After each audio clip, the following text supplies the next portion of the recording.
Bismillahirrahmanirrahim. Assalamualaikum warahmatullahi wabarakatuh. Waalaikumsalam.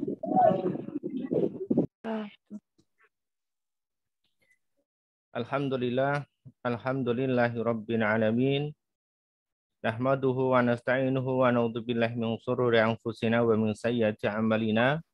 May yahdihillahu fala mudilla lahu wa may yudlil fala hadiyalah. Asyhadu an la ilaha illallah wahdahu la syarika lah wa asyhadu anna Muhammadan abduhu wa rasuluh. Allahumma sholli ala sayyidina Muhammad wa ala ali sayyidina Muhammad kama shallaita ala sayyidina Ibrahim wa ala ali sayyidina Ibrahim wa barik ala sayyidina Muhammad wa ala ali sayyidina Muhammad kama barakta ala sayyidina Ibrahim wa ala ali sayyidina Ibrahim fil alamin innaka Hamidum Majid. Subhanak la ilma lana illa ma 'allamtana innaka antal alimul hakim. Alhamdulillahi rabbil alamin. Bapak Ibu, Ustadz Ustadzah, jamaah sekalian yang dirahmati Allah Subhanahu wa taala. Alhamdulillah pada malam hari ini kembali kita dipertemukan oleh Allah Subhanahu wa taala dalam satu forum kajian yang insya Allah meskipun jarak kita berjauhan, tetapi dengan adanya silaturahim ini kita didekatkan hati kita oleh Allah Subhanahu wa taala dan kita diberkahi oleh Allah Subhanahu wa taala. Allahumma amin. Mari kita berdoa kepada Allah Subhanahu wa taala agar kajian kita pada malam hari ini diberikan kelancaran nanti sampai dengan akhir.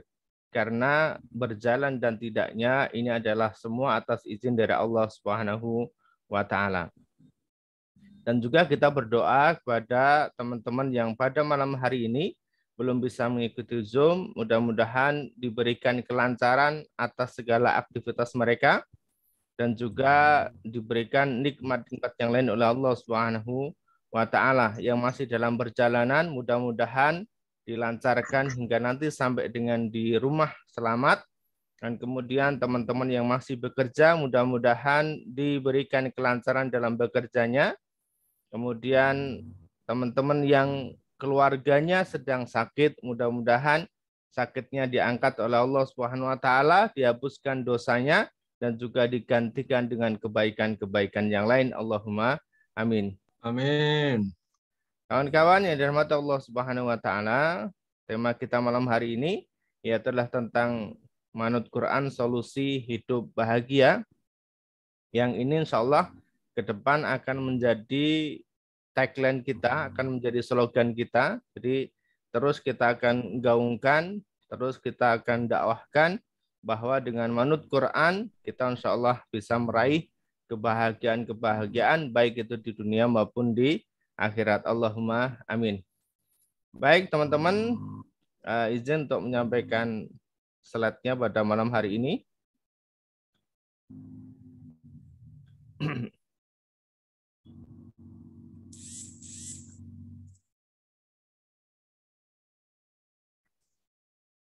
Oke, saya ulang lagi. Ambil yang ini. Baik.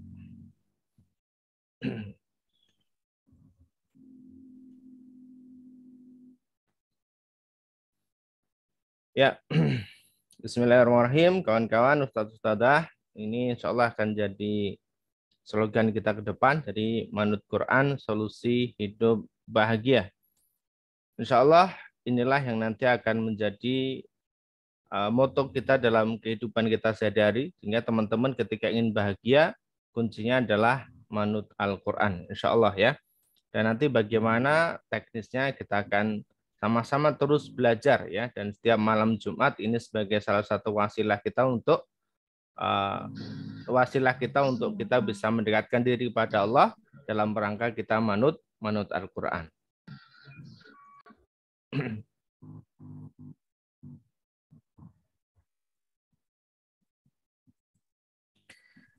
Baik, mukadimah kita awali dengan doa kebaikan dunia akhirat yang sudah tidak asing kita sering baca, bahkan sehabis sholat fardu sering kita baca juga.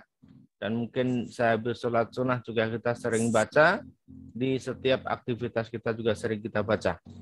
Namun apa kemudian kita memahami setiap kata demi kata dari sebuah doa yang diajarkan oleh Nabi kita Muhammad SAW ini, yang dimana doanya Rabbana atina fid dunya hasanah wa fil akhirati hasanah wa qina adzabannar. Ya Allah, ya Tuhan kami, ya Rabb kami, berilah kami kebaikan di dunia. Jadi kita minta kepada Allah Subhanahu wa taala kebaikan di dunia dan juga kebaikan di akhirat. Dan lindungilah kami atau jauhkanlah kami dari azab neraka. Kawan-kawan, Bapak Ibu, Ustaz-Ustazah, kita seringkali minta kepada Allah Subhanahu wa taala agar diberikan kebaikan dunia, ya, kebaikan di dunia dan juga kebaikan di akhirat. Namun, apa kemudian dalam implementasinya setiap hari kita sudah mengarah pada kebaikan di dunia ataupun kebaikan di akhirat tersebut ataupun tidak? Atau justru malah kita semakin menjauh dari kebaikan dunia itu? Salah satu kebaikan dunia yaitu adalah kebahagiaan. Ya, perlu digarisbawahi. Salah satu kebaikan di dunia yaitu adalah kebaikan atau kebahagiaan kita di dunia ini. Yang dimana banyak orang menginginkan kebahagiaan, tetapi justru langkah-langkah mereka itu semakin menjauhi kebahagiaan tersebut.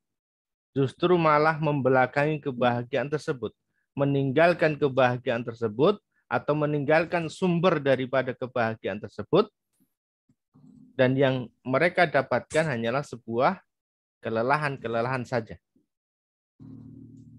Kita garis bawahi, kawan-kawan, status-status. Kita seringkali teman-teman kita minta kebaikan di dunia, seringkali kita minta kebahagiaan di dunia, namun apa yang kita lakukan itu seringkali bertentangan atau justru malah membelakangi dari sumber kebahagiaan itu sendiri. Termasuk juga ketika kita mengabaikan kebaikan di dunia, maka sebenarnya kita juga sedang mengabaikan kebaikan di akhirat. Sehingga tidak bisa ketika seseorang hanya mengejar kehidupan akhirat saja dan melupakan kehidupan mereka di dunia. Karena Allah juga sudah menyampaikan bahwa kejarlah kehidupan akhiratmu tetapi jangan engkau lupakan bagianmu di dunia. Ini adalah dua hal yang tidak bisa terpisahkan. Artinya tatkala kita mengejar kehidupan akhirat yang jauh lebih baik, maka di dunia kita pun juga harus memantaskan diri dalam kebaikan. Nah, termasuk juga dalam kebahagiaan ini. Nah, apa yang kemudian menjadi sumber kebahagiaan kita atau apa yang kemudian bisa kita jadikan sebagai rujukan agar hidup kita bahagia? Ini yang kemudian kita pahami. Tatkala kita berdoa kepada Allah Subhanahu wa taala, Rabbana atina fid dunya hasanah, maka disinilah letak atau posisi kita harusnya berusaha bagaimana agar kita itu memahami apa yang membuat diri kita bahagia atau apa yang menyebabkan kebahagiaan di dunia itu terpenuhi. Nah, kita lanjut. Nabi Muhammad SAW bersabda, "Taraktu fikum amroini lang tadillu ma tamassaktum bihima." Aku telah tinggalkan kepada kalian yaitu dua perkara, kata Nabi. Ya, telah aku tinggalkan kepada kalian dua perkara. Jika mana kalian mengikuti dua hal ini, berpegang teguh kepada keduanya, maka kalian tidak akan pernah tersesat untuk selamanya. Nah, apa yang dua hal itu dikatakan oleh Nabi? Kitaballahi wa sunnata rasulihi, yaitu adalah kitabnya Allah Subhanahu wa taala, Al-Qur'an, dan juga sunnah dari Muhammad Shallallahu Alaihi Wasallam. Sunnahnya beliau, kitab dan juga Al-Quran dan As-Sunnah. Inilah dua hal yang ketika kita pegang teguh, kita bersumber kepada keduanya, maka kita tidak akan pernah tersesat untuk selamanya. Disinilah kemudian proses yang harus kita jalani, yaitu dalam rangka untuk mendapatkan kebahagiaan di dunia dan juga di akhirat.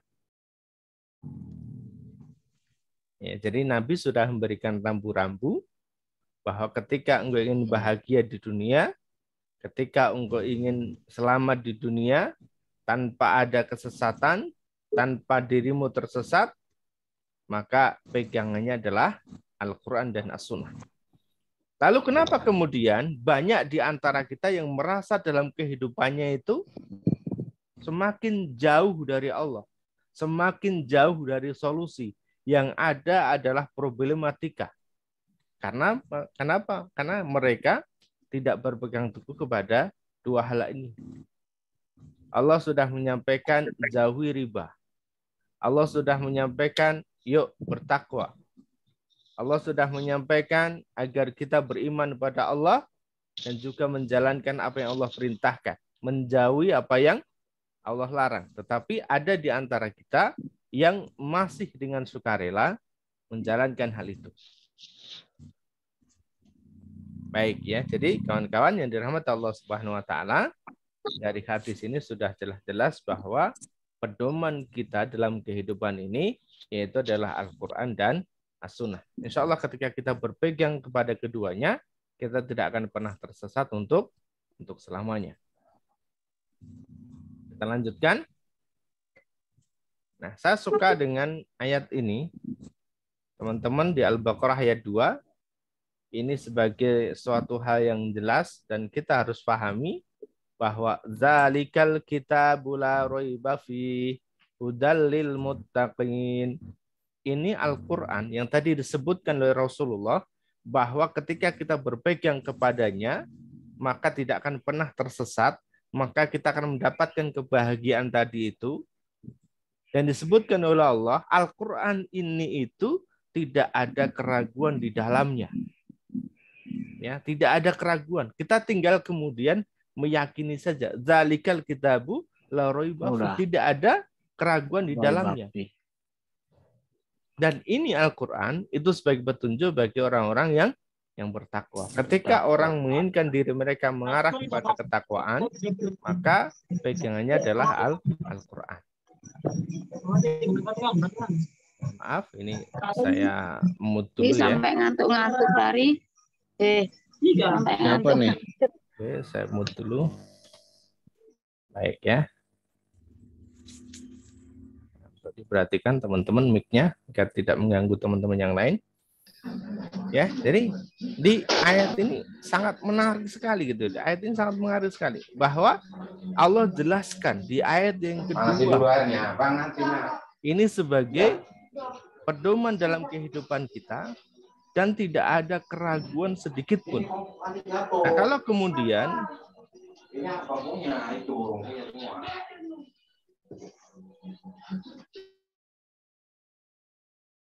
baik ya.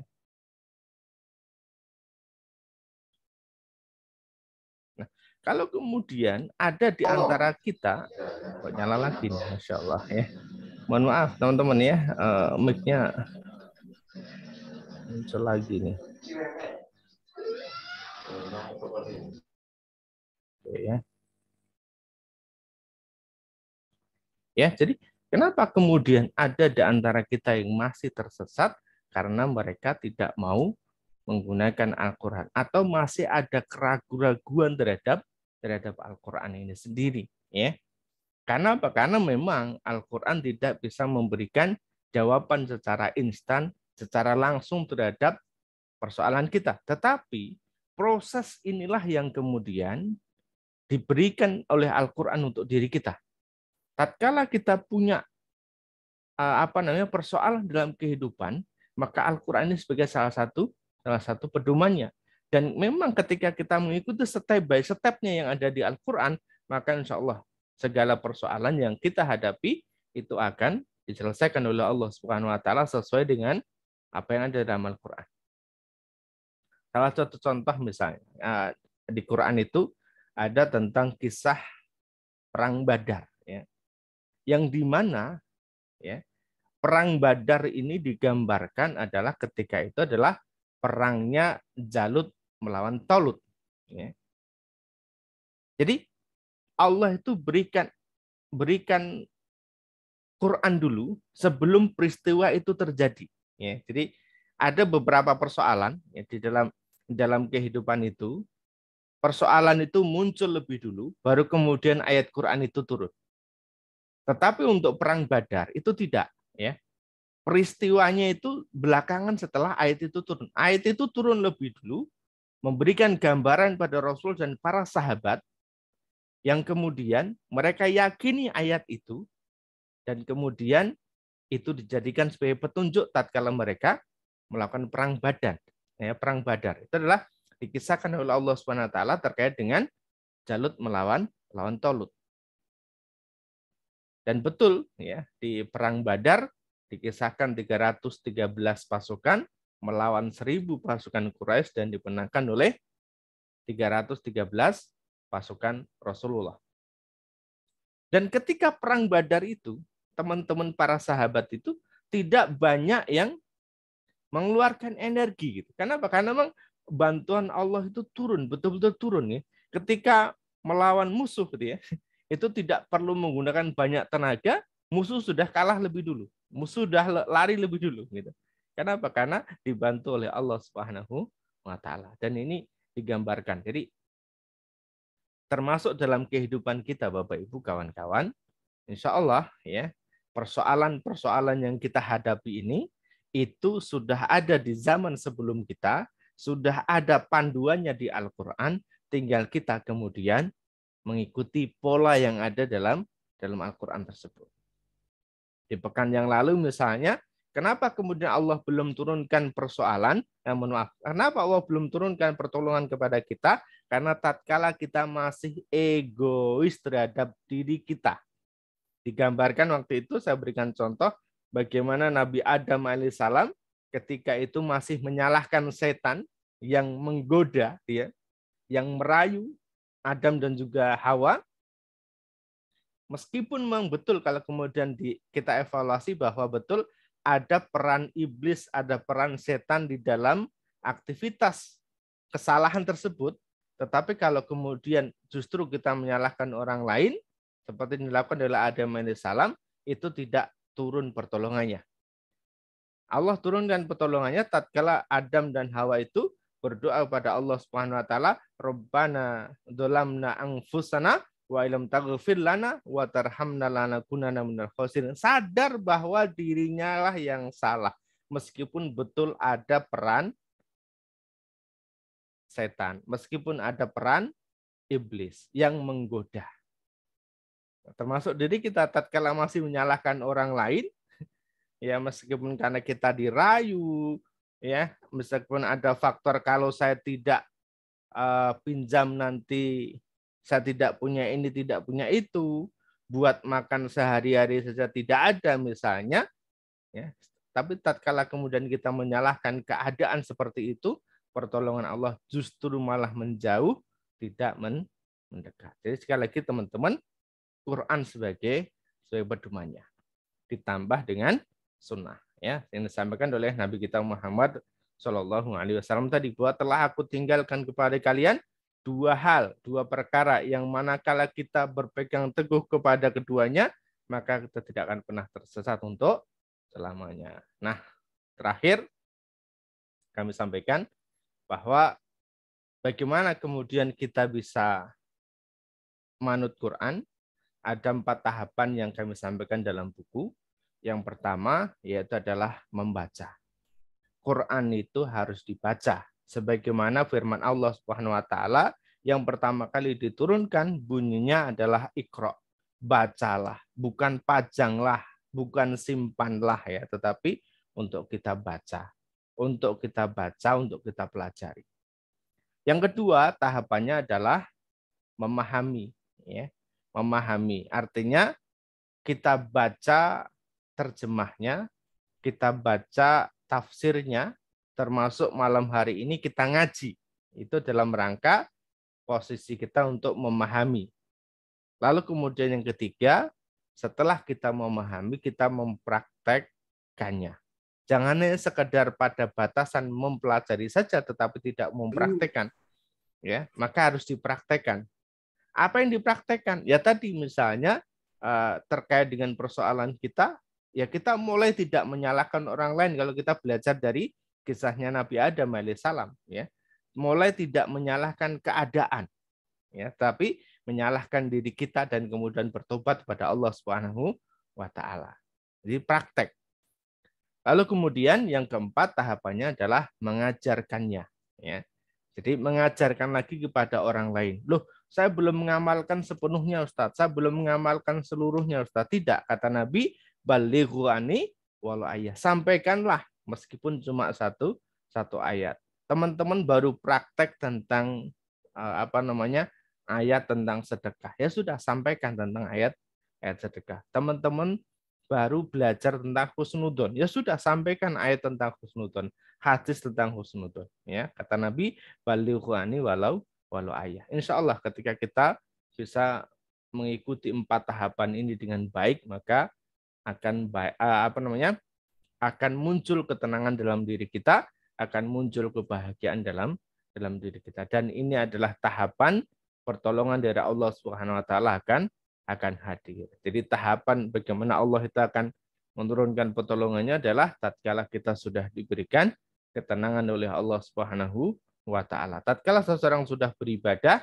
itu sudah tidak mikir lagi apakah doaku itu dikabul atau tidak. Yang penting kita masih diizinkan oleh Allah untuk berdoa. Apakah kemudian tahajudku ini diterima oleh Allah atau tidak? Yang penting kita masih diberikan kesempatan oleh Allah untuk tahajud. Apakah kemudian sedekahku ini diterima oleh Allah ataupun tidak? Kita tidak berpikir tentang hal itu.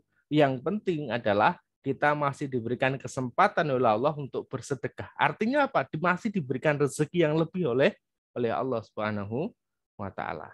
Baik, kawan-kawan dirahmati Allah Subhanahu wa taala, saya ingin kemudian malam hari ini lebih banyak pada diskusi ya, karena di pekan yang kemarin ternyata lebih banyak pertanyaan dan mohon maaf tidak bisa terjawab semuanya. Nah, saya ingin kemudian coba malam hari ini kita lebih banyak ke sharingnya saja dan mudah-mudahan ini bisa membantu. Karena saya pikir teman-teman antara satu dengan yang lain ada banyak ada pertanyaan yang sama dan insya Allah akan dijawab ketika salah satu sudah bertanya. Insya Allah demikian.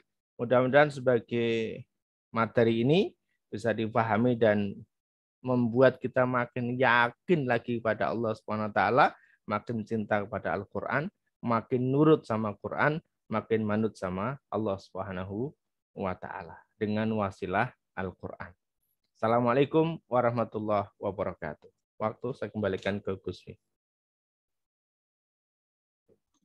Waalaikumsalam warahmatullahi wabarakatuh.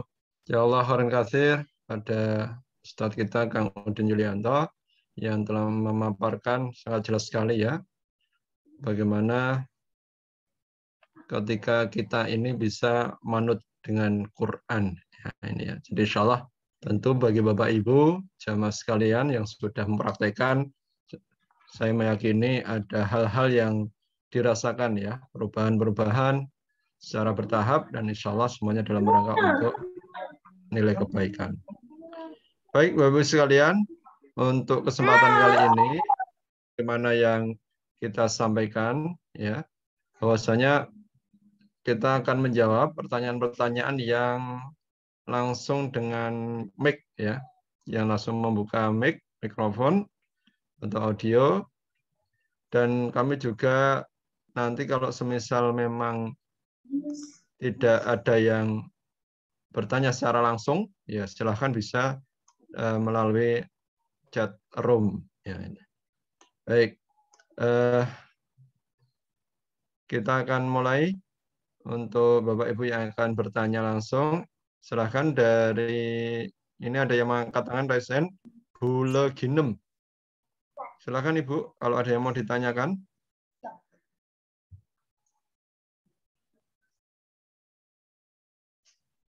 Atau dari ada yang mau bertanya, silakan. Kalau ada yang mau bertanya bisa langsung menggunakan kode untuk mengangkat tangan ya, atau raise hand ya, sebagai kode untuk bertanya. Silakan yang akan bertanya.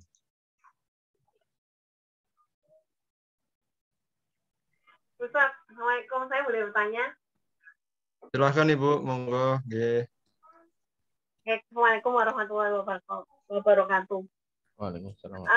Waalaikumsalam warahmatullahi wabarakatuh. Saya Dia dari Surabaya. Saya sebenarnya kalau mau menanyakan ini saya sedikit rada takut, tapi insya Allah saya cuma kepingin tahu nantinya mungkin bagaimanapun saya harus memikirkannya. Ustaz, ada beberapa yang pernah saya dengar. Saya ini bekerja, saya adalah seorang anchor bank swasta, tapi di sepanjang perjalanan, ya memang posisi saat ini memang kita semua yang di sini sama semua nasibnya gitu. Cuman saya mau nanya pekerjaan saya. Sebenarnya saya takut nantinya mendengar seperti apa, saya agak sedikit takut gitu loh. Teman-teman itu ada mulai mengajak hijrah, pergilah ke bank muamalat yang konon katanya sudah syariah. Cuman saya memang belajar banyak sekali bank-bank syariah di mana di Indonesia ini belum syariah kalau menurut sepengetahuan saya seperti itu. Nah, saya ini sedikit agak memberanikan diri tanya pada Pak Ustadz bagaimana mengenai pekerjaan banker seperti ini. Seperti itu Pak Ustadz. Mungkin bisa menjawab pertanyaan saya Pak Ustadz. Ya, baik. Ini yang ditanyakan soal pekerjaannya atau soal... Iya, iya. Saya sedikit takut sih sebenarnya.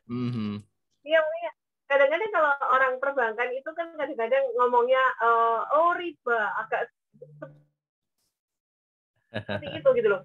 Riba, hijrah aja. Tapi kalau hijrah kerjain hijrah ke bank syariah, ke bank syariah, saya pikirnya saya sendiri banyak belajar karena kan mohon maaf ini saya juga mengerti mengenai sistem syariah di Indonesia ini belum benar-benar syariah seperti itu. Ngomong bagi hasil, tapi ujung-ujungnya kalau kita ngelihat itu tidak bagi hasil seperti itu, Ustaz. Bagaimana, Ustaz? Ya. Agak sedikit takut sih saya kalau misalkan Ustaz ngendikan apa itu saya juga takut ya. Baik, terima kasih ya. Baik ya. Saya tidak akan menyebut mereknya. Sekali lagi, apapun nama lembaga keuangannya itu tidak masalah karena yang membuat riba dan tidaknya itu bukan pada namanya, bukan pada mereknya, tapi sekali lagi pada aktivitasnya. Nah, ini yang kemudian perlu teman-teman waspadai dan teman-teman perhatikan. Sehingga kita tidak bisa kemudian menjas apakah lembaga ini sudah syariah, apakah lembaga itu belum syariah, tidak bisa seperti itu ya. Tapi harus bisa dilihat dari sisi aktivitasnya tadi. Saya akan menjelaskan dari dua sisi ya, bagaimana lembaga atau aktivitas itu disebut sebagai riba ataupun tidak. Ini yang paling gampang dulu, yang paling simpel ya, karena nanti kalau kita berbicara tentang riba tentu turunannya sangat banyak banget ya. Kita yang bicara yang paling simpel dan paling banyak kita temui di masyarakat. Yang pertama yaitu adalah pada akotnya. Akotnya apa ya?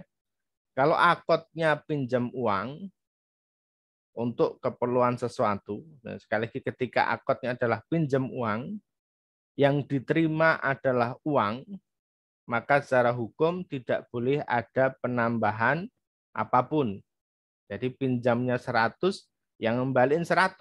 Tidak boleh ada tambahan apapun.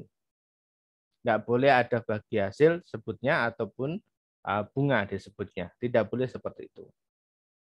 Tetapi pada aktivitas lembaga yang sudah menggunakan nama syariah di belakangnya, itu biasanya tidak pada aktivitas meminjamkan uang, tetapi pada aktivitas memberikan fasilitas apa yang dibutuhkan. Contoh, misalnya teman-teman mau modal usaha, ya, modal usaha, kemudian ada memang pembiayaan untuk usaha. Tetapi pada prakteknya memang belum 100% sesuai dengan syariah. Maka disebut ini belum syariah murni.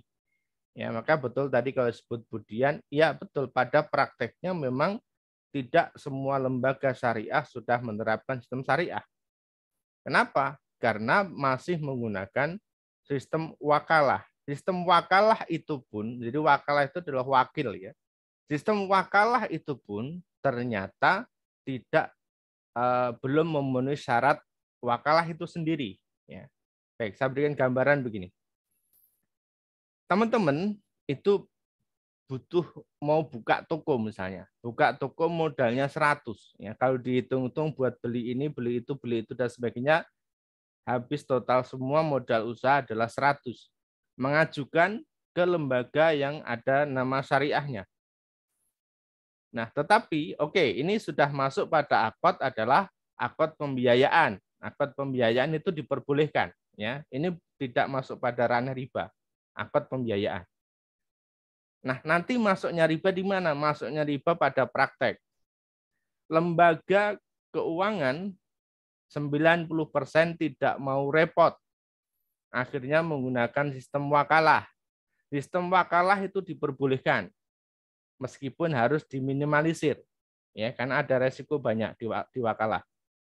Nah, sehingga pada praktek wakalah ini pun banyak yang tidak sesuai. Wakalah itu harusnya adalah menggunakan wakil pihak ketiga, ya, bukan lembaganya, bukan dari lembaga, bukan dari orang yang mengajukan pembiayaan, tapi ada pihak ketiga. Tetapi biasanya ini langsung jadi dari pihak lembaga diberikan kepada yang mengajukan dianggap sebagai wakilnya. Nah, maka ini kan tidak pas ya, tidak pas akhirnya.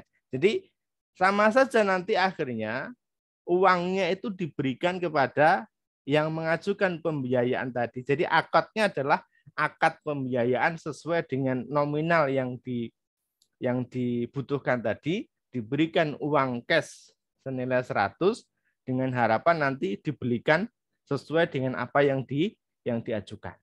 Pada prakteknya lagi dari uang 100 itu harusnya dibelikan alat-alat atau kebutuhan toko sesuai dengan pengajuan tadi itu harusnya dibelikan sesuai. Tetapi ternyata pada prakteknya tidak. Pada prakteknya banyak yang menggunakan nota palsu.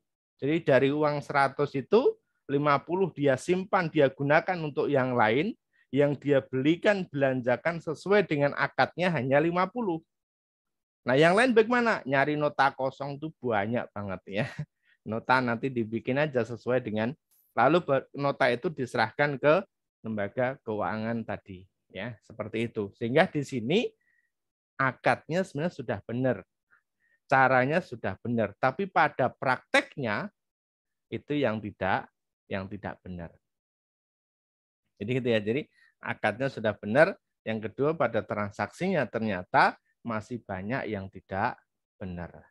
Nah, di sini nanti muncul lagi polemik, banyak sekali akad-akad yang palsu. Sebenarnya tidak ada akad itu, tetapi dibikin, ya. Dibikin ya, karena nanti akan muncul polemik-polemik yang banyak banget ya. Orang hanya sekedar pengen mendapatkan uang itu, akhirnya nanti mereka membuat semacam manipulasi ya, manipulasi transaksi. Nah, seperti itu. Inilah yang kemudian menyebabkan yang seharusnya ini tadi masuk ke ranah tidak riba, tapi akhirnya masuk ke ranah riba. Nah, yang kemudian perlu digarisbawahi adalah teman-teman di Indonesia ini belum banyak yang 100% menerapkan syariah murni. Sehingga kalau kemudian ada dua pilihan, yang satu jelas-jelas tidak syariah, yang satu jelas-jelas syariah meskipun tidak 100%, kalau kemudian kita membutuhkan harus melakukan dengan sistem pembiayaan, maka silahkan dengan lembaga keuangan syariah tersebut itu jauh lebih baik. Ya, kenapa? Karena memang kalau kita mau cek ternyata belum ada. Ya, di daerah kami saja ini kita ada komunitas ya, ada perkumpulan lembaga-lembaga keuangan syariah yang ada di sini di kota kami.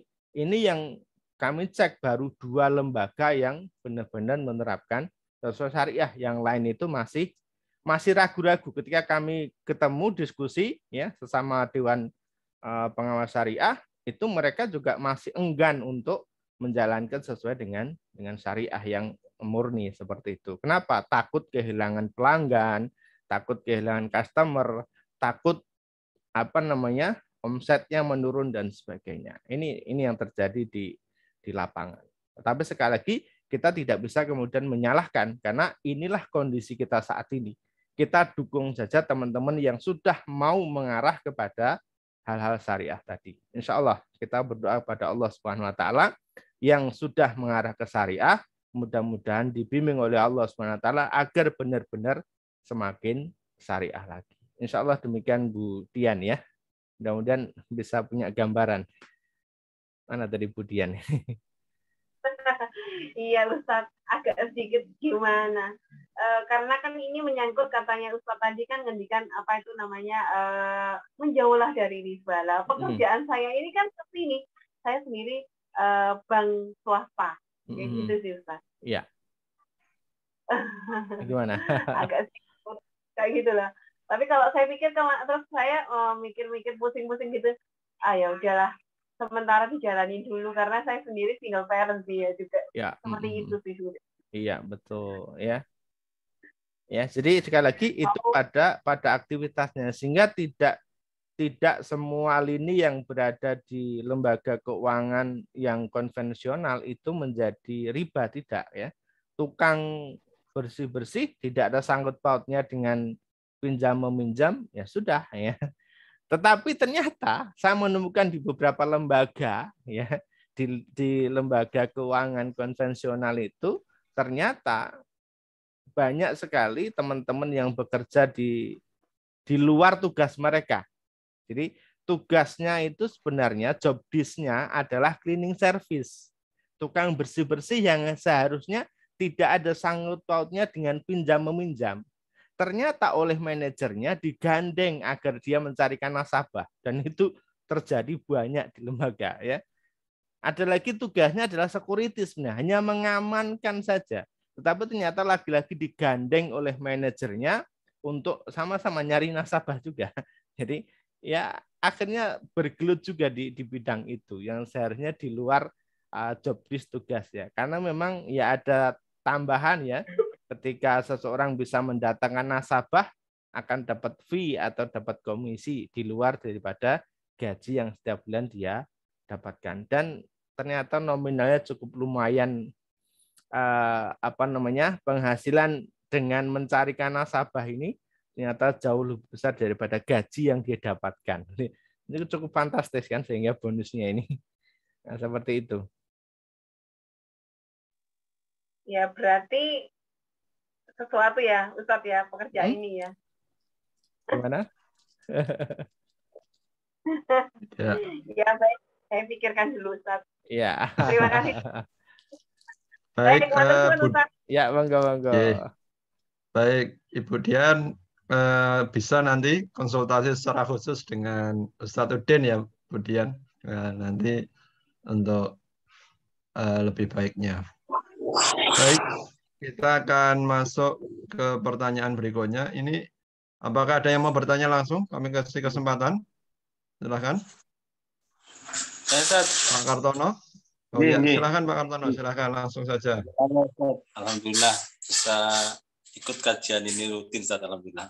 Alhamdulillah. Udin, ngaten. Saya kan di jualan online, Ustaz ya. Artinya belajar ya, masih tahap-tahap awal gitu ya, belum terlalu lama. Yang menjadi masalah itu kadang-kadang kan kita masih belajar terus kita menyia-nyiakan waktu gitu loh, Ustaz. Artinya mungkin scrolling, kemudian membaca hal-hal yang itu tidak terkait dengan kegiatan promosi lah seperti itu. Ya, betul. Cuma bagaimana untuk menjaga keistiqomahan itu, Ustaz. Karena apalagi misalkan tidak ada penjualan atau tidak kemudian kok sepi gitu, Ustaz. Itu bagaimana tetap kita meniatkan agar itu menjadi sebuah ibadah gitu, Ustaz. Karena kadang-kadang kan menjadi sia-sia, lupa sudah setengah jam dengan terus. Jazakallah. Ya, baik, terima kasih Pak Kartono. Mudah-mudahan usaha yang dirintis ini bisa membuahkan hasil dan menjadi wasilah untuk bisa mendapatkan rezeki yang besar dari Allah Subhanahu wa Ta'ala. Ya, memang betul banget ya. Sebenarnya kita itu mau buka apa tadi? Begitu kita buka, mungkin ada WA di grup, ada chat-chat masuk banyak banget, sehingga mulai scroll masuk ke Facebook juga sama. Tujuan awal pengen iklan sebenarnya, pengen promosi, tapi kalah dengan godaan-godaan yang lain. Betul banget. Maka silakan Pak Kartono bikin list harian. Jadi pagi habis tahajud, kalau bisa nanti sebelum subuh ada waktu luang sebentar, berpikir sejenak, ambil kertas, ambil bolpen, tulis aktivitas hari ini itu apa yang ingin Pak Kartono kerjakan terkait dengan penjualan, terkait dengan bisnis tadi. Oh, promosi di grup A, promosi di grup B, promosi di grup C. Bikin bikin gambar misalnya. Kalau belum ada gambar ya, tapi kalau sudah disediakan ya tinggal di post saja. Atau mungkin bikin sharing-sharing. Ya, silahkan ya. Menjawab pertanyaan di grup 1, menjawab pertanyaan di grup 2 misalnya. Silahkan dibikin list hariannya. Sehingga Pak Kartono sebelum itu terselesaikan semua, jangan terpengaruh atau terbedaya oleh godaan-godaan yang lain. Fokus pada apa yang sudah dibikin listnya itu dulu, ya. Fokus. Kenapa? Karena kalau kita tidak fokus, nanti ya tadi akan mudah, gitu ya. Sebenarnya tadi mau share gambar ini, tapi kok nggak share. Sebenarnya kita buka WA mau bikin status, tapi malah nggak bikin-bikin. Nah, silakan ya. Jadi misalnya aktivitasnya bikin status, nah, gambarnya ini, bikin status 2, gambarnya ini. Silakan dibikin list tiap hari, ya. List tiap hari, ya. Saya punya lebih dari 30 list tiap hari yang harus saya kerjakan terkait dengan online, Pak, ya. Maka silakan Pak Kartono juga bikin seperti itu. Lalu yang kedua, bagaimana kalau kemudian ya namanya jualan ada kalanya sepi, ada kalanya rame. Ya wajar itu. Bagaimana agar tatkala sepi kita tidak, kalau orang Jawa bilang itu jadi malah jadi makin nggak tentu arah gitu ya. Jadi makin nggak tentu arah, maka silahkan gunakan waktunya ketika sedang tidak ada penjualan seperti itu atau penjualan sepi untuk belajar. Ya, belajar marketing misalnya, salah satunya bisa ke salah satu guru saya, Kang Biwa Aka Prayoga misalnya, silahkan ya, marketing, cara bikin copywriting misalnya, boleh ya. Di YouTube itu sudah banyak banget materi-materi online yang bisa dipelajari ya. Bisa Pak, silahkan ya. Bahkan mungkin belajar di YouTube itu menjadi salah satu agenda harian ya. Silahkan. WA marketing kalau dibuka di YouTube tuh banyak banget modelnya, dan saya suka dengan WA marketing ya. Kemudian ada lagi nanti tentang copywriting, ada lagi tentang cara bikin gambar dan sebagainya. Silahkan Pak Kartono bisa manfaatkan waktunya untuk hal-hal seperti itu. Insya Allah ya, ini 2 pertanyaan sudah dijawab. Mudah-mudahan bisa difahami Pak Kartono. Jazakallah Ustaz. Amin insyaallah ya. Baik, terima kasih Pak Artono. Baik, penanya selanjutnya Ustadz Abdul Aziz, ada yang mau ditanyakan? Silakan. Mic dibuka atau Ibu Rahmawati, silakan Bu. Tadi sebenarnya sudah raise hand. Ya. Assalamualaikum warahmatullahi wabarakatuh, Ustaz. Waalaikumsalam warahmatullahi wabarakatuh.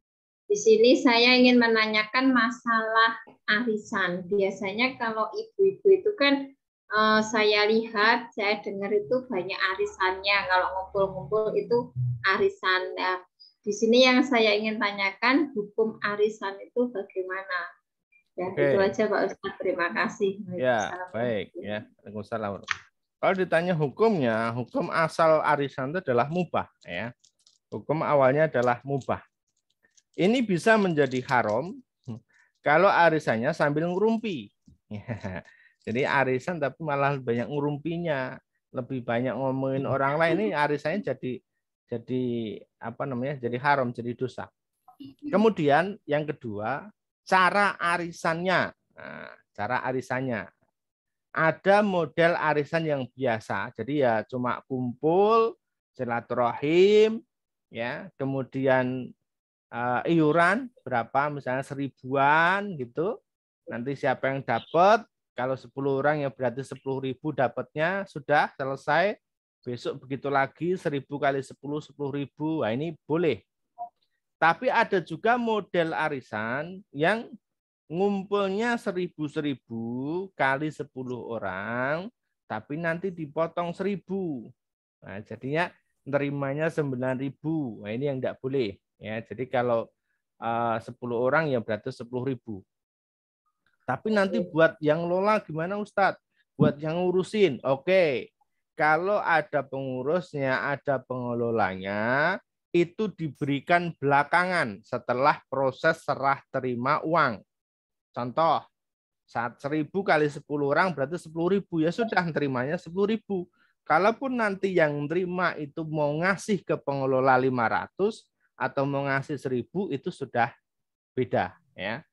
Tapi jangan dipotongkan lebih dulu sebelum diberikan. Nah, ini kata pada prakteknya adalah dipotong, ya. Ini yang tidak boleh.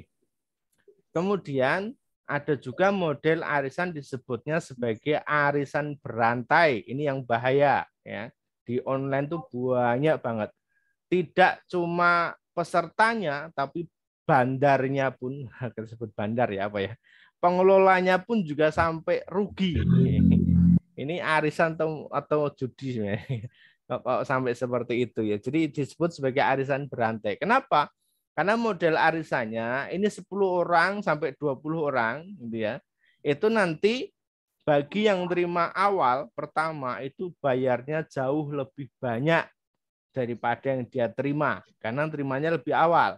Sedangkan yang mulai pertengahan sampai dengan yang terakhir itu yang dia terima lebih sedikit dari yang dia terima lebih banyak daripada yang dia keluarkan. Jadi jumlah arisannya berbeda, berjenjang ya. Mulai dari paling atas sampai paling kecil. Ini disebut arisan berantai. Sehingga orang itu dalam satu ring arisan, katakanlah 10 orang, itu satu orang bisa saja mengambil lebih dari satu slot. Ada yang ngambil di urutan pertama, urutan kelima, urutan ke-10. Ya. Dengan harapan ya tadi dapatnya berbeda-beda atau yang dia keluarkan berbeda-beda. Tetapi pada prakteknya ini banyak yang kolaps. Enggak cuma pesertanya, ya banyak. Saya pernah dicurhati itu sampai dia harus jual tanah, jual macam-macam gitu ya. Nah, bahkan ternyata si pengelola sendiri juga sama yang mengalami seperti itu, mengalami kerugian ya. Padahal setiap bulannya, setiap kali ada kocokan arisan itu, setiap bulannya keuntungan itu minimal 1 juta pengelola itu. Bisa teman-teman bayangkan ya. Satu kelompok 10 orang itu pengelola bisa dapat keuntungan 1 juta. Kalau dia ngelola 10 arisan, berarti dia per bulan bisa dapat 10 juta. Logikanya seperti itu. Tetapi karena ini lagi-lagi tidak Allah ridhoi, ya ada saatnya mereka gulung tikar, bahkan sampai rugi.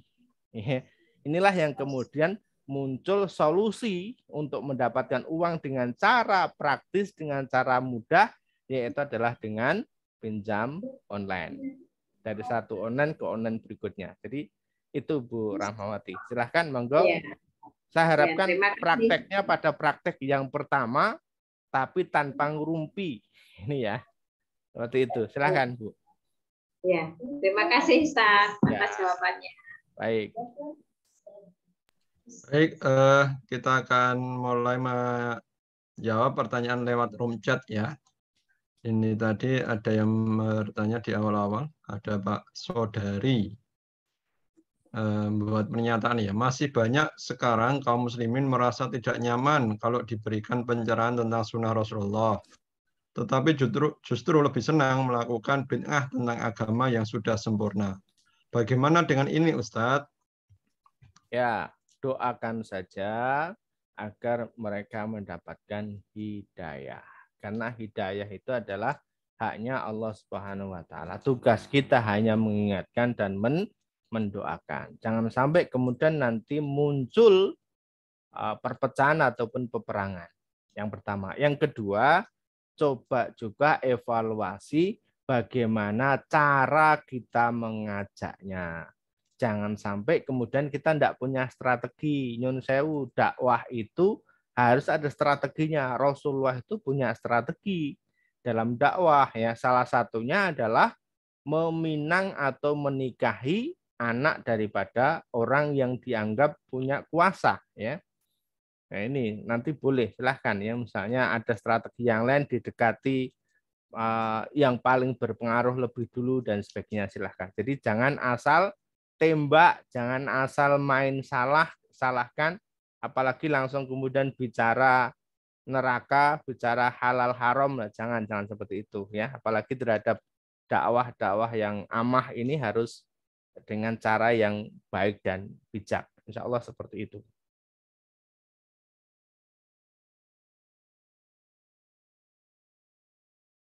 Mic-nya Gus Wi. Ya, baik.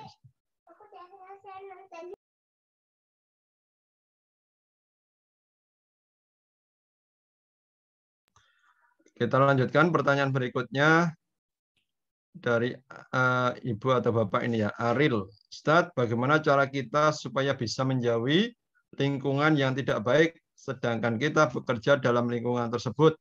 Misal setiap hari mendengar orang gibah dan sejenisnya. Ya, baik. Ketika di lingkungan kerja, kalau bisa ya, kalau bisa memang kita hindari ya, dengan cara pindah tempat kerja atau resign atau pindah posisi silahkan ya. Tetapi ketika belum bisa, banyak saja beristighfar dan berdoa kepada Allah Subhanahu wa taala. Setiap istighfar kita akan menghapuskan satu dosa, satu kesalahan, dan doa-doa kita insya Allah akan diijabah oleh Allah Subhanahu wa taala. Dan suatu saat nanti kita akan ditempatkan di tempat yang jauh lebih baik lagi. Dan kemudian kita harus mengambil hikmah juga. Bisa jadi kita ditempatkan bersama dengan orang-orang yang tadi dibilang tiap kali ghibah, itu adalah sebagai wasilah dari Allah agar mereka mendapatkan hidayah dari kita. Kalau kemudian kita bisa sebagai wasilah hidayah untuk orang lain, itu pahalanya luar biasa ya. Maka doa saja sama Allah, ya Allah mudah-mudahan saya sebagai wasilah hidayah teman saya ini misalnya ya, mudah-mudahan nanti Allah berikan kemudahan-kemudahan. Ya, begitu Gus. Baik. Pertanyaan berikutnya dari Raminan Surya ya. Saya juga ini. Assalamualaikum Ustadz. Saya nggak tahu apa bacaannya antara sholat qobliyah dengan sholat wajib. Ini qobliyah atau qobliyah ya? Bisa dipahami Ustadz untuk pertanyaannya? Kalau enggak kita bacaan apanya ini maksudnya? Ya, makanya ini kurang jelas ini juga pertanyaannya. Mohon nanti bisa diulangi Pak atau Ibu Raminan Surya ya. terkait dengan pertanyaannya, maksudnya bacaan niatnya atau bacaan isi suratnya, isi sholatnya atau bagaimana nih ya. Dan sholat qobliyah saya baru baca ini ya. Adanya kalau sholat sunnah itu qobliyah atau ba'diyah ya, qobliyah atau ba'diyah. Kita lanjut aja pertanyaan berikutnya. Mohon maaf ya, mohon disempurnakan untuk pertanyaannya. Dari Ibu Happy Rahma. Kang, bagaimana saya bisa khusyuk benar dari hati saat sholat, baik wajib maupun sunnah? Ya. Saya itu kalau sholat tahajud atau sholat-sholat lain belum bisa konsentrasi. Padahal pada malam hari atau tahajud tidak ada pengganggu. Pikiran saya kemana-mana. Tapi saya tetap aja lanjut berjuang untuk khusyuk. Karena jujur aja, saya rutin tahajud sejak baca buku Manut Quran. Terima kasih, Kang. Baik, alhamdulillah ya. Mudah-mudahan bisa istiqomah terus ya. Baik, terkait dengan sholat khusyuk ini sudah sering juga kita bahas teman-teman, bahwa ada banyak faktor yang menyebabkan sholat itu bisa menjadi khusyuk ya. Ada beberapa faktor, sehingga teman-teman ini juga butuh proses untuk terus belajar dan terus untuk menggapai sholat khusyuk tersebut ya. Salah satu yang sering kami sampaikan adalah dari makanan. Maka hati-hati teman-teman memasukkan sesuatu dalam tubuhnya. Ketika sesuatu dimasukkan dalam tubuhnya adalah sesuatu yang haram, yang tidak diridhoi oleh Allah Subhanahu wa taala, maka ini tidak akan bisa menyebabkan seseorang itu menjadi khusyuk dalam sholatnya sampai orang itu bertobat kepada Allah Subhanahu wa taala dengan sebenar-benarnya tobat. Ini yang pertama. Yang kedua, dari faktor gerakan ya. Gerakannya coba kemudian dipelajari juga bagaimana cara Rasulullah sholat ya, bukan sekedar sembarangan sholat. Tatkala kita mengangkat tangan Allahu Akbar, ini pun juga kita harus pahami sejauh mana kita mengangkat tangan tersebut. Ya, ada banyak fikihnya, silahkan dipelajari, asal tidak menyimpang dari fikih-fikih itu diperbolehkan. Ya, kemudian menghadap kiblat silahkan. Termasuk yang terpenting juga adalah wudhu, ya, karena wudhu yang ketika digunakan untuk sholat itu hukumnya menjadi wajib, maka silahkan juga cara pelajari bagaimana cara wudhunya. Termasuk juga pakaian, ya, pakaiannya silahkan ya diganti dengan pakaian yang khusus untuk sholat. Termasuk tempatnya juga, karena tempat yang tidak bersih ini tentu juga akan mengganggu dalam kekhusyuan untuk sholat kita. Sehingga banyak faktor yang harus dibenahi dan dipelajari teman-teman ya. Silahkan, mudah-mudahan dengan terus kita belajar, dengan terus kita praktek akan dimudahkan oleh Allah Subhanahu wa taala untuk bisa sholat khusyuk. Untuk bisa sholat khusyuk atau seseorang bisa mengerjakan sholat khusyuk itu adalah suatu rezeki yang besar dari Allah Subhanahu wa taala, dan bisa menikmati bagaimana nikmatnya kita sholat kepada Allah Subhanahu wa taala. Hadirkan Allah tatkala kita sholat. Rasakan kehadiran Allah tatkala kita sholat. Insya Allah demikian. Sebagaimana kita merasa menjadi orang yang diawasi tatkala kita menghadap bupati, kita merasa menjadi orang yang takut dan juga tunduk tatkala kita ketemu dengan presiden. Itulah bagaimana kita takut dan tunduk kepada Allah Subhanahu wa taala. Hadirkan rasa itu. Insya Allah ya. Ini proses Gus Wi. Mudah-mudahan bisa menjawab. Terima kasih, Kang. Demikian Bu Happy Rahma ya.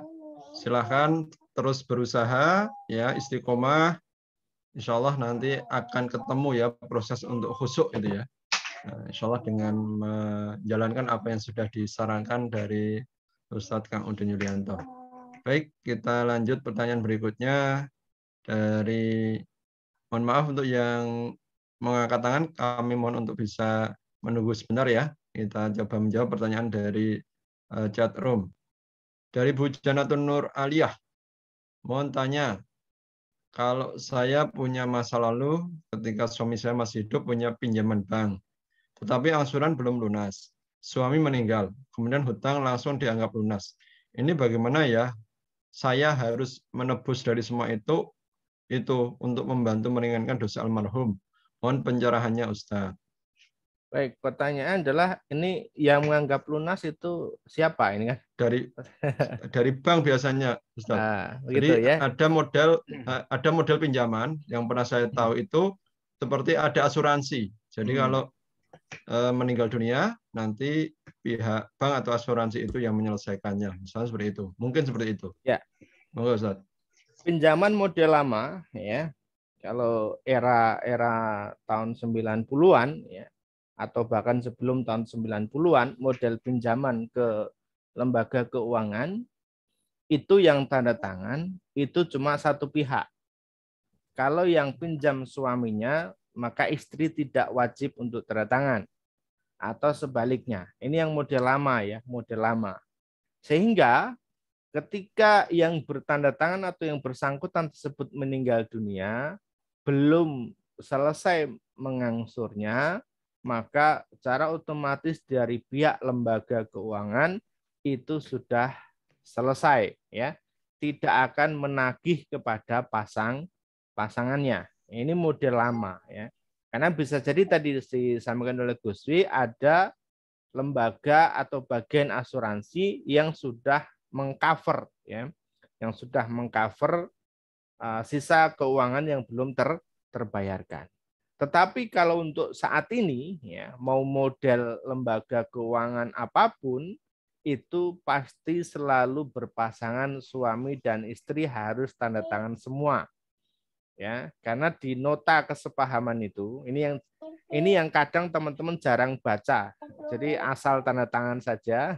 Di nota itu biasanya kesepahaman itu ada di sana dituliskan nanti ketika yang bersangkutan itu meninggal dunia, maka pasangannya lah yang sebagai penanggungnya, sehingga pihak lembaga keuangan akan tetap meminta atau menagih kepada keluarganya atau pasangannya untuk meneruskan angsurannya. Itu aturan yang baru seperti itu.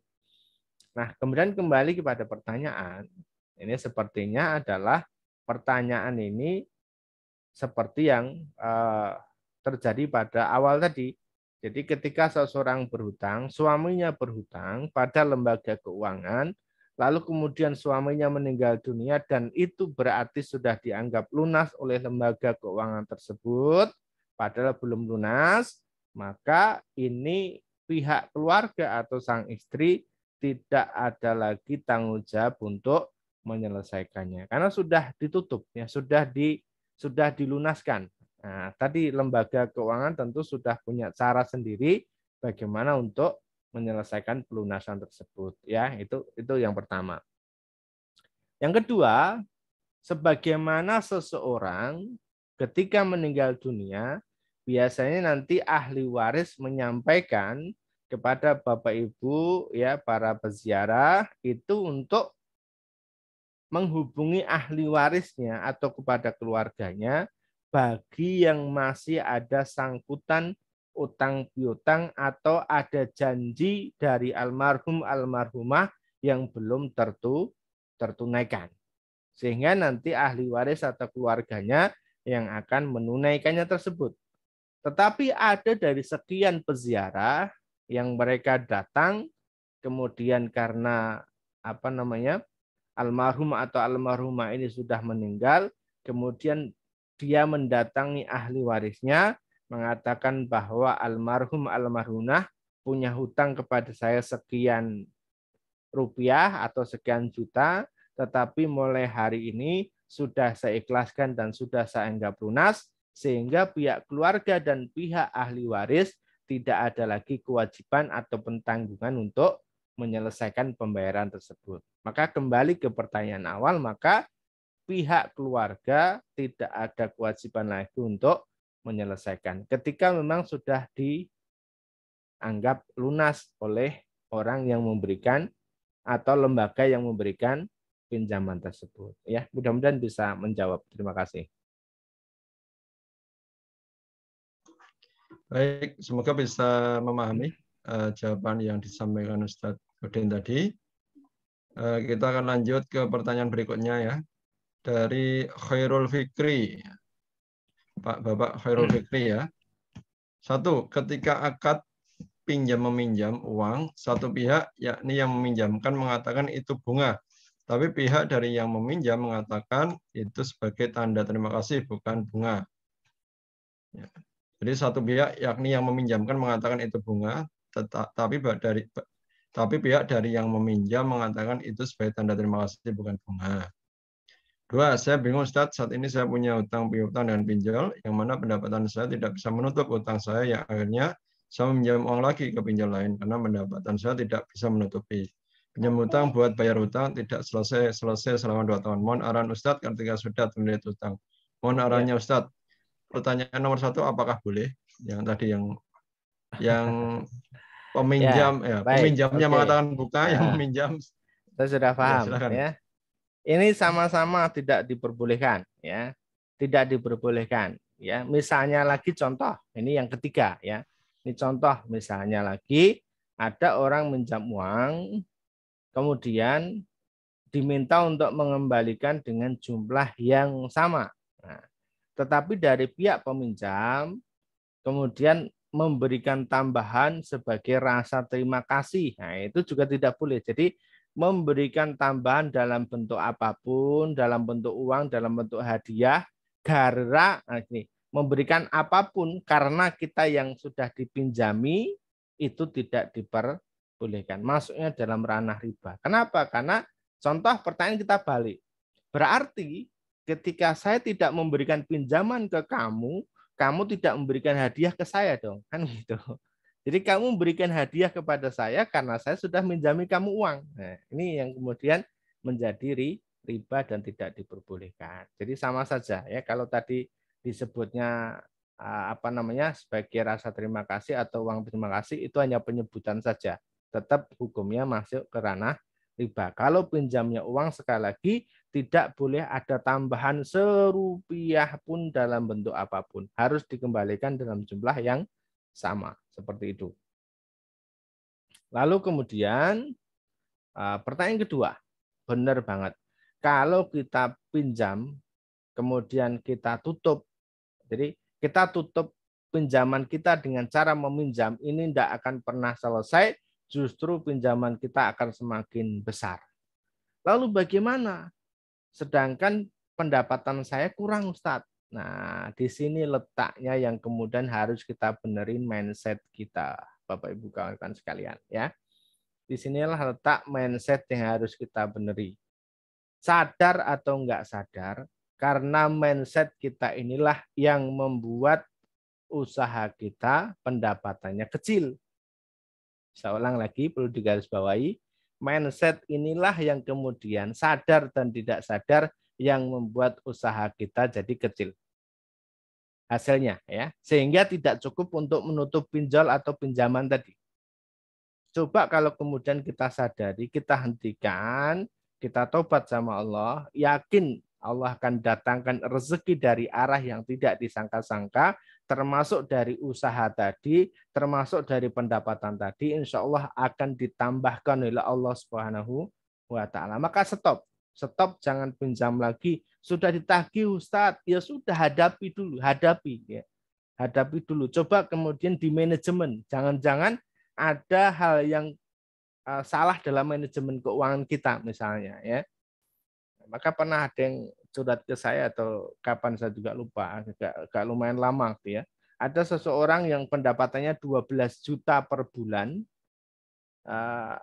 dia hanya ngasih setiap bulan tuh hanya membayar bunganya saja kepada beberapa pinjaman. Ini coba saya analisa, sebenarnya setiap bulan itu bisa menutup 1 sampai 2 pinjaman, tapi tidak dilakukan. Akhirnya berbulan-bulan pokoknya tidak pernah berkurang, setiap bulan hanya membayar bunganya saja. Ini kan nggak kelar-kelar nanti, Bu. Sampai nanti nggak kelar-kelar ini.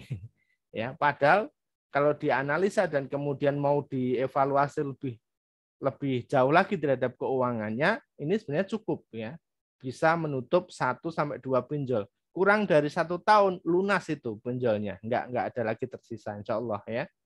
Kalau ditagih gimana Ustaz? Ya hadapi, insya Allah akan dimudahkan oleh Allah Subhanahu Wa Taala. Mudah-mudahan Pak siapa tadi, mudah-mudahan bisa menjawab. Begitu Gus ya. Baik, Ustaz Pak Khairul Fikri ya. Semoga bisa dipahami ya. Semuanya butuh ikhtiar, semuanya butuh berusaha melatih juga diri kita semuanya terkait dengan menghadapi tantangan-tantangan ini. Baik, kita akan mendengar pertanyaan dulu dari yang raise hand ya. Silahkan dari Pak atau Ibu nih ya, yang tertulis Rafa Hafid Al-Ghifari ya. Silahkan kalau ada yang mau ditanyakan Ibu ya, silahkan Ibu. Mic-nya dibuka Ibu, mic-nya. Mic-nya dibuka dulu. Ya. Assalamualaikum warahmatullahi wabarakatuh. Waalaikumsalam warahmatullahi wabarakatuh. Bagaimana kabarnya nih Bunda nih, Masya Allah nih lama enggak kepanggih ini. Mudah-mudahan sehat selalu. Iya Kang. Sehat, amin. Terima kasih. Saya lanjut dari pertanyaan saudara-saudara yang tadi Kang. Tadi dikatakan arisan itu mubah ya, tetapi gibah yang bikin dosa itu. Kalau nggak gibah ya nggak jadi itu. Bagaimana dengan misalnya arisan korban? Kan sekarang lagi tren tuh arisan korban, mereka juga nggak bertemu, nggak gibah juga. Apakah diperbolehkan seperti itu? Juga ada arisan giliran umroh, giliran haji, misalnya seperti itu. Terus yang lain tadi dikatakan hutang piutang. Kalau memang itu masih hutang, sudah kewajiban ahli waris itu untuk membayarnya. Seperti itu. Ya. Terus pertanyaannya bagaimana kalau betul-betul ahli waris itu sudah tidak mampu, dan kalau hutangnya sama perorangan mungkin bisa diminta ikhlasnya, tetapi kalau dengan perbankan seperti apa? Kayak gitu dari pihak perbankan. Kemudian tadi dikatakan juga bahwa kalau ada pihak, misalnya kalau ada pihak perbankan, kreditur itu yang mengasuransikan ya, mewajibkan kadang debitur yang kita hutang itu harus pasang asuransi, bayar asuransi jiwa, para asuransi kebakaran kayak gitu. Berarti apakah itu diperbolehkan ikut asuransi jiwa kita sebagai muslim seperti itu? Ya. Demikian Kang Udin, terima kasih. Assalamualaikum. Baik, waalaikumsalam warahmatullahi wabarakatuh. Ya, yang pertama tadi terkait dengan apa tadi Bunda? Saya ingat arisan korban. Arisan ya. Maka diperbolehkan ya ketika memang syarat-syarat tadi, karena ini masih dalam hukumnya mubah, maka diperbolehkan ya, asal tadi tidak kemudian ke ranah ghibah dan sebagainya. Kemudian yang kedua dengan cara yang benar tadi, karena ada beberapa yang di arisan itu ada pihak pengelola yang kemudian mengambil atau ada potongannya, ini yang tidak boleh. Dan saya melihat ada beberapa arisan korban itu tidak pakai sistem seperti ini. Jadi murni teman-teman pengen agar banyak jamaah yang bisa berkorban, maka dengan model arisan kurban. Nah, ini insya Allah diperbolehkan dalam ranah ini ya. Kemudian yang kedua terkait dengan tadi, bagaimana ketika ahli waris ini sudah tidak mampu untuk membayarnya. Ya. Biasanya ketika terkait dengan lembaga keuangan, itu mereka kan tentu ada agunan. Nah, apa yang diagunkan saat itu yang pertama. Yang kedua, nanti pihak lembaga keuangan tentu punya kebijakan sendiri. Apakah kemudian mereka lelang agunan tersebut atau bagaimana, tentu punya aturan ya. Dan berapa besarnya hutang ini juga tentu nanti ada negosiasi, karena menurut peraturan ketika pinjaman itu di bawah 100 juta, agunan belum bisa untuk disita atau diambil oleh lembaga keuangan. Ya, ada aturannya, ada undang-undangnya seperti itu. Baru kemudian yang di atas 100 juta itu boleh dilelang atau boleh diambil oleh pihak lembaga keuangan. Nah, biasanya nanti juga sekali lagi tentu ada kebijakan-kebijakan yang nanti akan diambil oleh lembaga keuangan terkait dengan ahli waris atau keluarga yang tidak mampu untuk membayar atau meneruskannya. Ya, ini saya pikir nanti masing-masing lembaga sudah kebijakannya untuk masing-masing Bunda ya, nanti kita pasrahkan saja.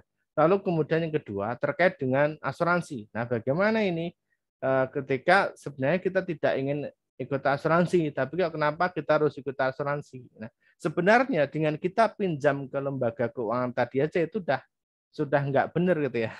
Apalagi kemudian nanti langsung masuk ke ranah asuransi dan sebagainya. Ya, ini berarti ada sebuah kesalahan double di sana. Ya, seperti itu. Maka kita berdoa kepada Allah Subhanahu wa taala, mudah-mudahan kita semuanya bisa terhindar dari hal seperti itu yang sudah masuk, yang sudah kecemplung, mudah-mudahan bisa diselesaikan oleh Allah Subhanahu wa Ta'ala. Sekali lagi kawan-kawan, yang menyelesaikan, yang melunaskan hutang-hutang kita adalah Allah Subhanahu wa Ta'ala. Kita hanya sebagai wasilah saja, ya.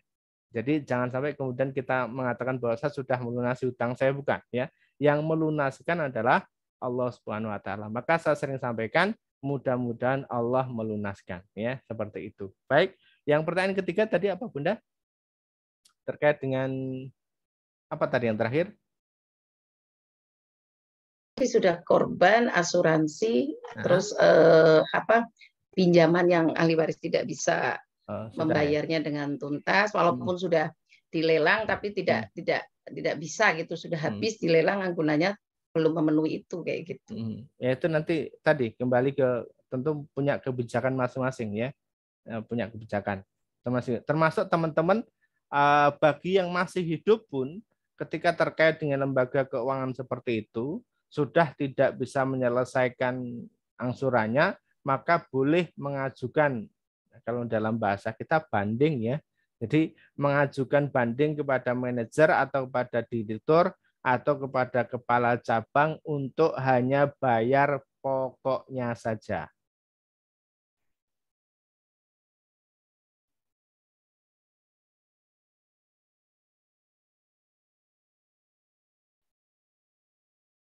Bentar, ini kenapa masuk ke sini nih? Bentar.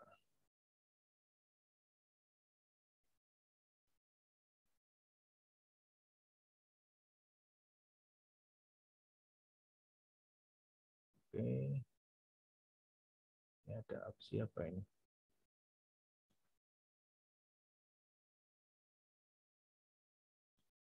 Oke. Ya, baik.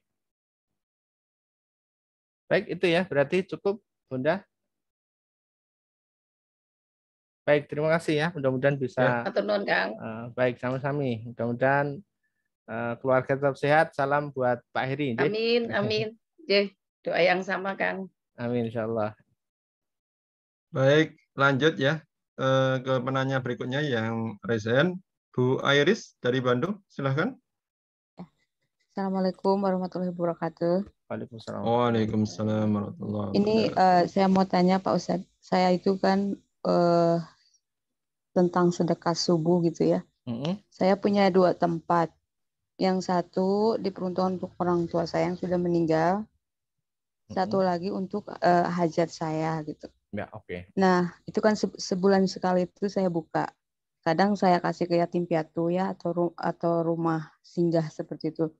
Tapi apakah boleh kalau uang itu untuk anak saya misalnya, karena katanya sedekah yang terbaik itu ya untuk keluarga dulu sebelum orang lain. Itu aja pertanyaannya. Terima kasih. Oke, baik. Ini sebenarnya jawaban yang pertanyaan yang tidak mudah untuk dijawab, ya. Jadi gini, teman-teman.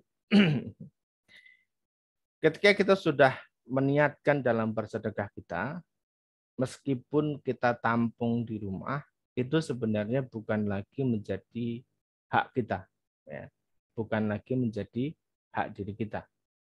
Dan itu adalah haknya orang lain. Artinya apa? Artinya orang yang berada di luar jangkauan kita. Orang yang berada di luar penanggungan kita, ya. Jadi orang yang berada di luar penanggungan kita. Sedangkan yang berada dalam penanggungan kita itu berada adalah diri kita atau keluarga kita.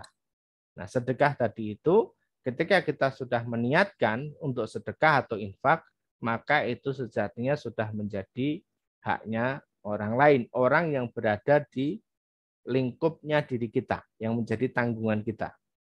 Nah, pertanyaan berikutnya, anak ini yang dimaksud apakah masih ikut dengan diri kita atau berada di luar rumah kita dan sudah hidup sendiri misalnya, ya.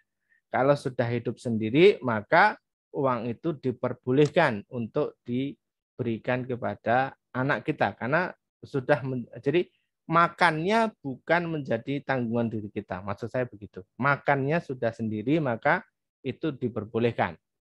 Tetapi ketika kemudian makannya masih ikut dengan diri kita, berarti masih menjadi bagian daripada keluarga kita.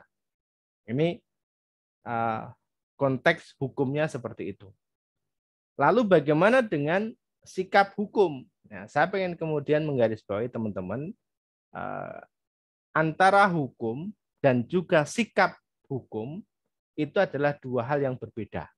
Jadi ketika ada hukum, itu ya hukumnya seperti itu, tetapi kita bisa mensikapi dalam bentuk yang lain. Contoh, bagaimana kalau kemudian kita sudah mengeluarkan sedekah, setiap subuh kita kumpulkan, ternyata dalam kehidupan kita, anak kita yang memang sudah berada dalam lingkup kita itu, ternyata butuh sesuatu, dan itu sangat penting, sudah tidak ada lagi uang yang lain, adanya uang infak itu tadi, maka silahkan uang itu diambil dan dipergunakan untuk anaknya tersebut. Sekali lagi, ini opsi yang paling terakhir, ya. Ketika opsi yang lain sudah tidak ada. Ini adalah termasuk dalam sikap hukum. Kalau hukum tadi di awal sudah kita sampaikan, ya, sebelumnya sudah kita sampaikan hukumnya seperti itu, bahwa uang yang kita sedekahkan meskipun masih berada di rumah kita, itu sejatinya sudah menjadi haknya orang lain, orang yang berada di luar rumah kita. Tetapi kalau kemudian ada kondisi lain, maka butuh sebuah pensikapan. Nah, ini Bu Iris masuk dalam kategori yang mana, kan seperti itu, bisa menilai sendiri, ya. Silahkan, demikian Bu Iris. Ya. Terima kasih Pak Ustadz. Baik, ya. Ya, baik. Terima kasih Bu Iris atas pertanyaannya. Bapak Ibu jamaah rahimallah, mohon maaf, waktu sudah menunjukkan pukul 21.43 ya kalau dalam waktu kami. Sebagaimana ini sudah mundur dari jam kita selesai ya, jam 21.30. Untuk yang bertanya berikutnya, kami beri kesempatan untuk nanti bisa langsung ya dengan Ustadz Udin Yulianto. Ya. Insya Allah nanti akan diberi waktu kesempatan untuk nanti dijelaskan lebih detail. Karena ada beberapa informasi yang akan kami sampaikan ya Bapak Ibu sekalian. Untuk itu bagi yang bertanya lewat room chat yang belum bisa, atau chat room yang belum bisa kami jawab, insya Allah kami beri kesempatan nanti untuk langsung chat ke WA konsultasi Ustadz Udin, ataupun kami infokan. Jadi kami harap Bapak Ibu yang dirahmati Allah untuk silahkan gabung di layanan yang sudah kami siapkan ya. Jadi di kami membuat program ya, yaitu program Islah My ID. Ya. Jadi bagi yang belum gabung ya silahkan untuk masuk ke ini ya, silahkan nanti ditulis lewat HP juga bisa. Program dibuka di internet ya, program islah.mj.id. Ya, ini adalah program bagi Bapak Ibu yang ingin bergabung di kegiatan Islah ya, ataupun juga yang ingin menjalankan 40 hari untuk bisa ikut program ikhtiar ya, ikhtiar langitan. Ya, kita akan coba buka ya. Jadi bagi yang baru mau bergabung nanti bisa register ya. Register ini untuk mendaftar. Nah ini. Jadi kalau register nanti akan ada isian-isian yang harus diisi ya. Silahkan nanti diisi. Ya, nanti kalau sudah diisi register, maka nanti Bapak Ibu akan mendapatkan kode ya, mendapatkan kode untuk bisa masuk ke ke program Islah ini ya. Ya, saya akan buka ya. Mohon maaf saya tutup dulu. Nah, rahasia ya.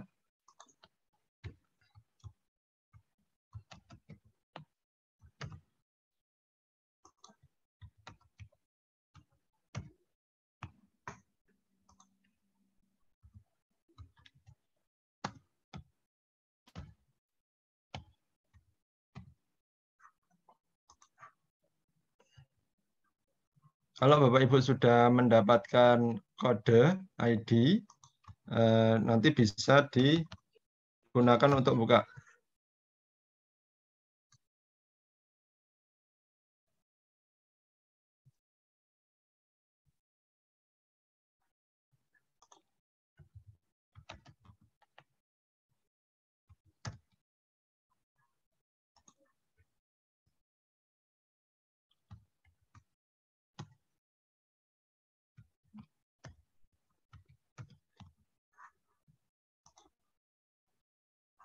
Ya, saya tampilkan lagi bagi yang sudah, kalau sudah kita bisa gabung, nanti silahkan bisa dibuka ya. Di sini ada beberapa informasi yang bisa kita dapatkan ya.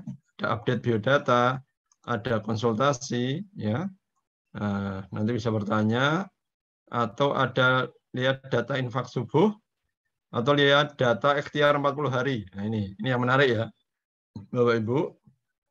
Jadi Bapak Ibu bisa menggunakan ya fasilitas ini atau aplikasi ini untuk bagaimana menjalankan ikhtiar 40 hari ya. 40 hari ya. Silahkan bisa dimanfaatkan aplikasi ini ya dengan membuka program islah.my.id. Seperti itu. Insya Allah ini kami jadikan sebagai sarana untuk kemudian agar Bapak Ibu lebih mudah dalam rangka untuk menjalankan kegiatan-kegiatan kita di Manut Quran. Ada tambahan Kang Udin terkait dengan aplikasi tersebut?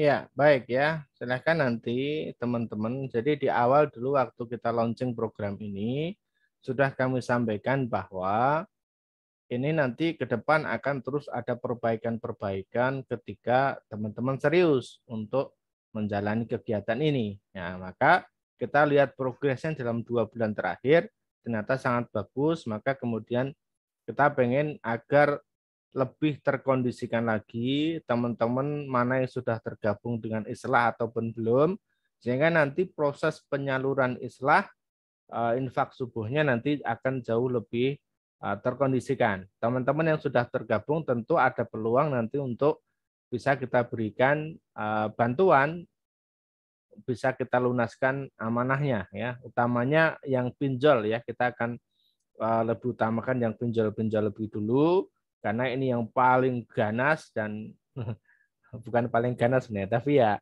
seperti itu sikapnya terhadap teman-teman banyak yang nggak kuat gitu ya. Kemudian yang kedua, kenapa teman-teman harus masuk ke situ untuk kita mintai database? Selain teman-teman nanti ada database-nya di sana, kita punya database mana yang sudah kita bantu dan mana yang belum, besarnya dana bantuan berapa kita yang data kita ada. Selain itu nanti teman-teman tadi sampaikan ada checklist ikhtiar langitnya ya, maka nanti teman-teman bisa dimanfaatkan sehingga dalam 10 hari, 20 hari, 30 hari, 40 hari, nanti nilainya berapa teman-teman bisa melihat. Oh, ternyata saya banyak bolongnya nih di bidang sholat misalnya. Saya banyak bolongnya di baca Quran. Nah, itu nanti bisa teman-teman pelajari, jadikan panduan atau penacuan. Selain itu lagi yang menarik adalah nanti teman-teman akan mendapatkan materi-materi di aplikasi tersebut ya, di web tersebut nanti kita akan berikan juga. Jadi teman-teman ketika masuk itu tidak hanya sekedar masuk saja, tapi insya Allah akan kita lengkapi dengan beberapa materi termasuk doa dan juga termasuk amalan-amalan yang teman-teman bisa praktekkan. Sekali lagi, yang bisa masuk adalah yang sudah mendaftar dan mengisi registrasi. Insya Allah demikian, Gus, sebagai tambahannya.